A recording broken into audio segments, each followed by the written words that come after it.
Oke teman-teman semua, kali ini kita akan membahas mengenai hukum Newton yang pertama. Jadi sebelumnya kita udah mengenal gaya gitu ya. Nah, bagaimana gaya itu bekerja itu diatur oleh 3 hukum Newton. Dan di sini kita akan belajar hukum Newton yang pertama. Jadi kita kembali ke persoalan ini. Kenapa kok Pak Newton bisa berdiri gitu ya? Ya, dan kita udah uh, membuat jawaban yaitu bahwa ada gaya normal yang melawan gaya gravitasi gitu ya. Jadi meski bumi menarik tubuh Pak Newton ke bawah, namun tanah mendorong tubuh Pak Newton ke atas. Nah, pertanyaannya adalah kalau misalkan tanah mendorong Pak Newton ke atas, apa kok Pak Newton nggak terlempar ke atas gitu ya?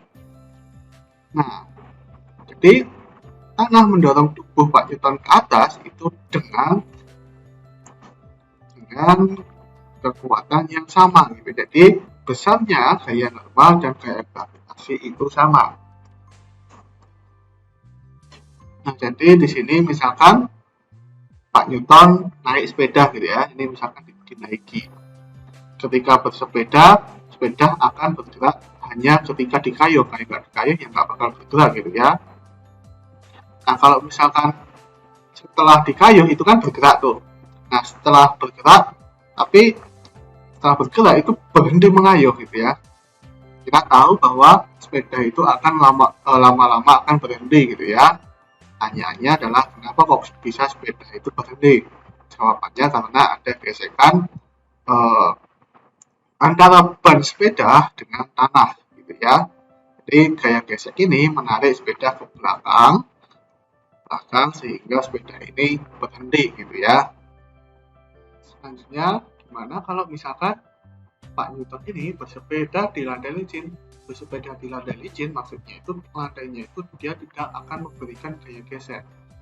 Nah, yang terjadi adalah meskipun sepeda berhenti di kayu, sepeda itu tetap akan bergerak selamanya gitu. Dia nggak akan berhenti karena nggak ada gesekan. Dia akan tetap bergerak dengan kecepatan yang tetap. Dia nggak akan bergerak semakin cepat ataupun semakin lambat dan akhirnya berhenti. Enggak. Dia akan bergerak dengan kecepatan yang selalu sama. Jadi Pak Newton bersama sepedanya ketika berhenti mengayuh sepeda di lantai yang licin tidak ada gesekan, maka Newton akan melakukan gerak lurus beraturan selamanya. Nah, untuk memahami ini kan kita sangat sulit gitu ya memahami sepeda dikayuh dan bergerak selamanya itu nggak masuk akal gitu. Kita nggak pernah melihat hal itu di dunia nyata. Ya memang kita nggak pernah memiliki sebuah permukaan yang sangat halus sehingga tidak ada gesekan sama sekali. Nah, untuk membayangkannya kita bisa melihat di luar angkasa karena di luar angkasa ini tidak ada gaya gesekan. Pertanyaannya adalah kenapa kok satelit tetap mengitari bumi bahkan tanpa bahan bakar? Kalau misalkan teman-teman sering melihat video-video tentang satelit, satelit itu kan dibawa oleh roket dan satelit itu kebanyakan tidak berawak dan tidak berbahan bakar. Jadi harusnya ya kan satelit itu berhenti gitu ya, tapi nyatanya enggak. Satelit itu selalu mengorbit ke bumi gitu, selalu bergerak mengitari bumi. Nah, kenapa kok bisa begitu selamanya itu? Bahkan tanpa bahan bakar. Kalau analoginya seperti tadi, itu seperti sepeda yang tidak dikayuh. Nah, alasannya adalah karena satelit itu bergerak melingkar. Nah, bergerak melingkar, kita tahu Pak di materi bergerak melingkar bahwa pada benda yang bergerak melingkar itu memiliki percepatan sentripetal gitu ya, kecepatan yang mengubah arah, tapi tidak mengubah besar dari kecepatannya. Artinya satelit yang bergerak mengitari bumi itu bergerak dengan kecepatan tetap. Nah, dalam ruang hampa tidak ada gesekan sehingga tidak ada gaya yang menghambat atau mendorong satelit gitu ya. Jadi satelit ini tidak bergerak dipercepat atau tidak diperlambat, tapi selalu bergerak melingkar beraturan. Ini kita gambarkan gitu ya. Nah, tapi kita tahu bahwa yang namanya gaya gravitasi itu gaya jarak jauh gitu ya. Artinya dimanapun satelit itu pasti akan bisa ditarik oleh bumi gitu. Nah, terus gimana tuh? Kan katanya nggak ada gaya gesek, nggak ada gaya. Tapi ada gaya yang menarik satelit ke dalam. Harusnya satelit jatuh dong gitu kan. Nah, kita tahu bahwa gaya gravitasi itu menarik satelit menuju pusat bumi. Nah, namun kita tahu percepatan yang menuju ke pusat bumi itu apa? Iya, percepatan sentipetal. Percepatan sentipetal itu apa? Percepatan sentipetal itu kan kecepatan yang menyebabkan satelit ini bergerak melingkar gitu ya. Jadi percepatan itu mengubah arah dari satelit, tidak mengubah besarnya, sehingga satelit ini akan terus bergerak melingkar beraturan karena percepatan yang dapat mengubah kecepatan satelit itu disebut sebagai percepatan tangensial yang mengarah ke arah garis singkungnya, bukan mengarah ke pusat lingkaran gitu. Nah, dengan demikian satelitnya itu akan terus bergerak melingkar beraturan. Oke, sudah paham dari contoh-contoh sebelumnya, kita akan menuju ke inti dari video ini, yaitu hukum Newton pertama. Jadi hukum Newton pertama itu adalah bahwa benda diam atau bergerak dengan kecepatan atau kelajuan tetap itu akan tetap diam atau bergerak dengan kelajuan tetap atau konstan jika gaya total yang bekerja pada benda ke arah gerak benda itu sama dengan 0. Jadi sigma F sama dengan 0 menyebabkan benda ini tidak akan mengalami percepatan. Percepatan ini maksudnya percepatan yang mengubah besar dari kecepatan atau kelajuannya, bukan seperti percepatan sentripetalnya. Ya, tapi ya sama saja sih. Kalau misalkan sigma F-nya maksudnya nggak ada gaya gravitasi, maka tidak akan muncul percepatan sentripetal. Maka si satelit itu akan bergerak lurus berputar, bukan bergerak melingkar.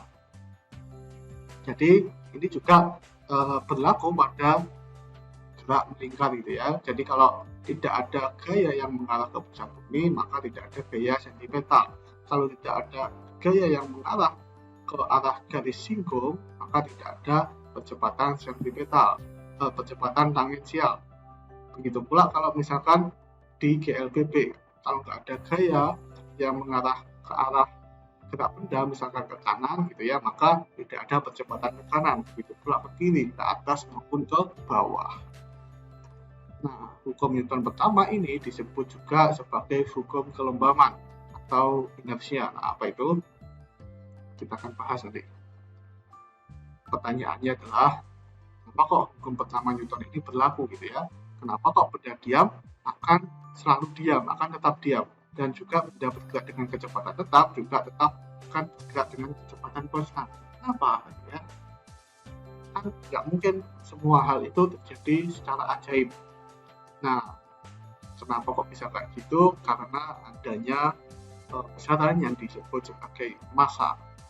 Apa itu massa? Jadi misalkan kita ingin mencoba untuk mendorong lemari.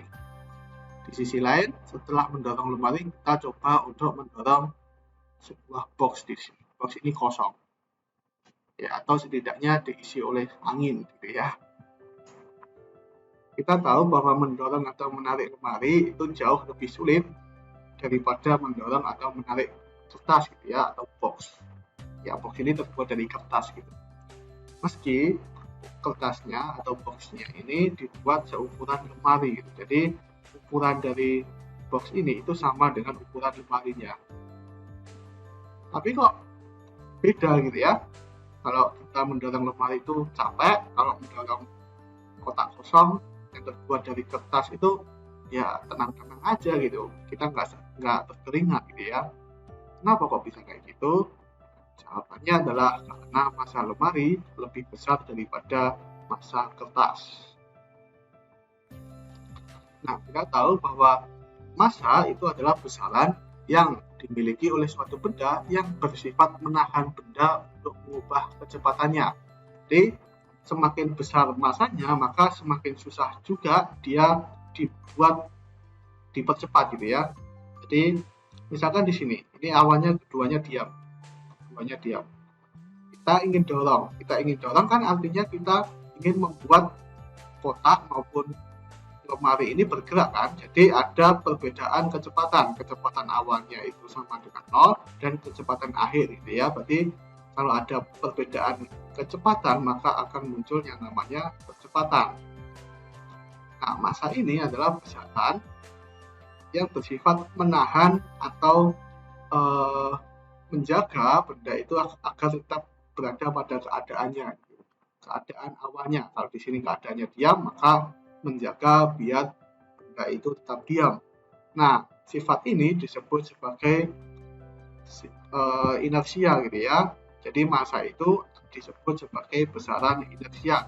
Inersia itu artinya adalah sifat yang menghambat perubahan kecepatan atau mempertahankan diri dari perubahan keadaan gitu ya, dari diam ke bergerak, dari bergerak dengan kecepatan konstan ke dipercepat, atau sebaliknya dari bergerak dengan kecepatan konstan ke diam itu. Jadi massa itu bersifat menghambat.